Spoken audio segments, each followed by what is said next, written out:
Salam Kamir, kekaguman ilahi mengarah pada iman dan rahmat. Saudara-saudari yang terkasih, saya mempunyai cambuk untuk menggembalakan ternak.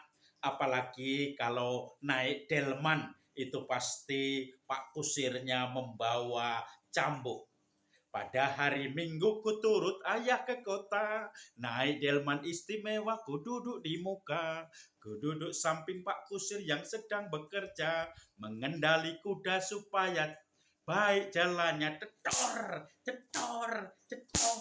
Nah, pakai cambuk. Bahkan kalau menggembalakan ternak yang lain seperti kambing, itu cukup dengan galak. Kalau menggembalakan sapi atau kerbau juga sekali-kali dilecut supaya tidak jalan pelan-pelan. Ini simbol penggembalaan, yaitu cambuk, menggembalakan ternak. Saudara-saudari yang terkasih, hari ini kita bersama gereja merayakan pesta pertobatan Santo Paulus. Tadi namanya Saulus, kemudian berubah menjadi Paulus karena dia yang tadinya warga negara dari ibunya Romawi, maka dia naik ketika dihukum mati dia naik banding ke Roma pada saat akhir hidupnya. Yang kedua, nama bapaknya itu keturunan Yahudi.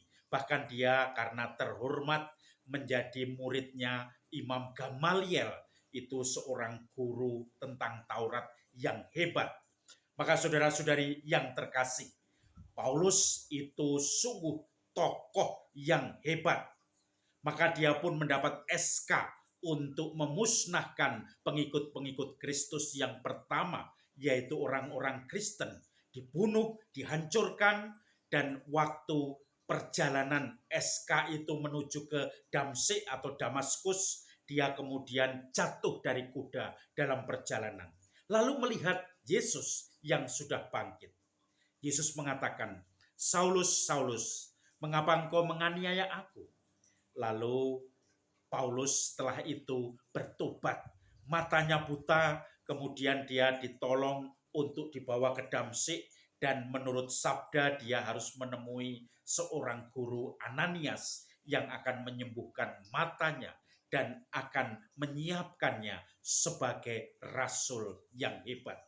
8 atau 9 tahun dia di situ dan belum bisa kembali karena dia masih dicurigai oleh para rasul karena sebelumnya pengejar pengikut Kristus atau menjadikan semacam penjaga iman Yahudi, karena Kristiani pada waktu itu dianggap ajaran sesat atau menyimpang.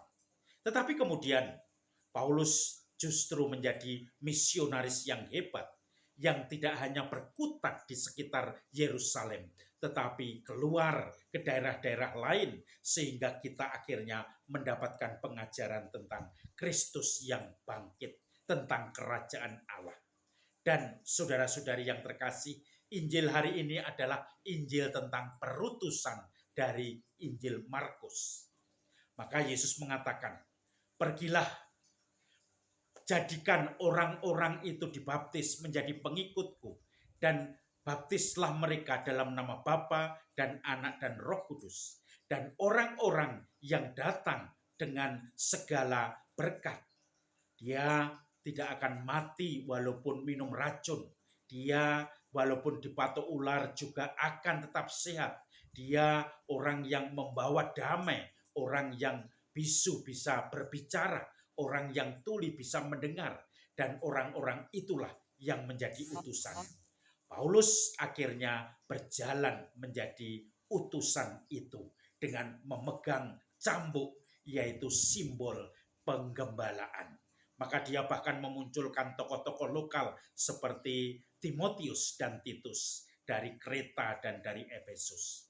Saudara-saudari yang terkasih, kita semua juga diutus seperti Paulus tadi. Kita semua juga dianggap mengalami pertobatan.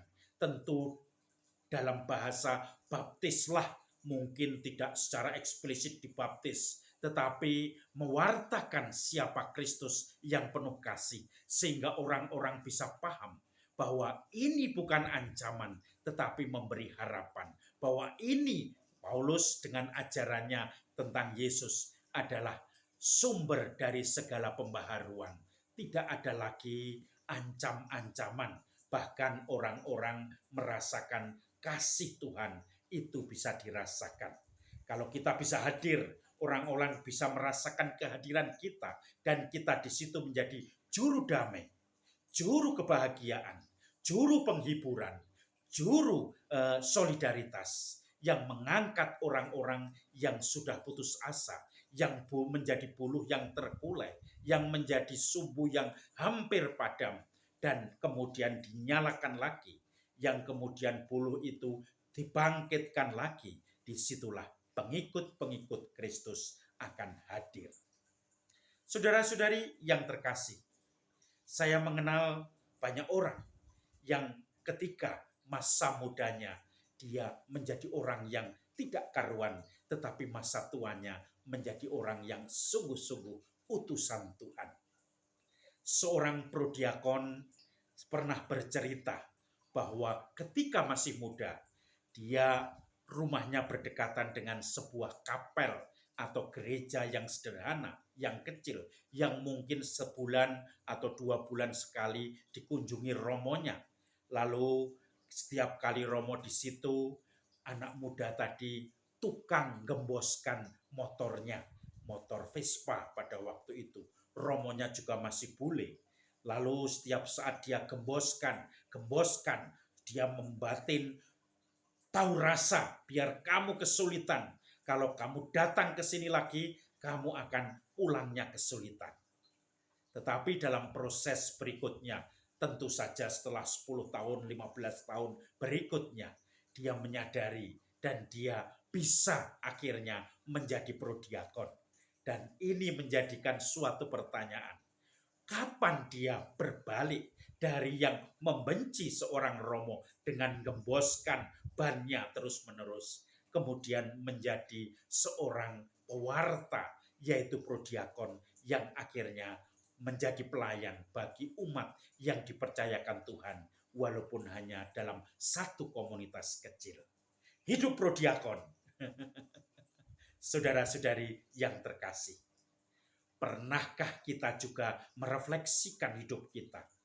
Maneges melihat apakah dulu kita pernah sungguh-sungguh tidak peduli akan hadirnya Tuhan, lalu sekarang mulai memberi hati pada Tuhan. Tidak berhenti pada memberi hati untuk diri saya sendiri, untuk keselamatan saya, tetapi juga siap diutus. Pergilah, wartakanlah kerajaan Allah sudah dekat. Ciri-ciri orang itu, kita yang selalu bergembira di dalam kesulitan apapun. Kita menghadapinya dengan penuh kegembiraan, penuh inspirasi, karena kita sudah diikat oleh Kristus. Salam Kamir, kekaguman ilahi mengarah pada iman dan rahmat. Naik delman istimewa. Oke.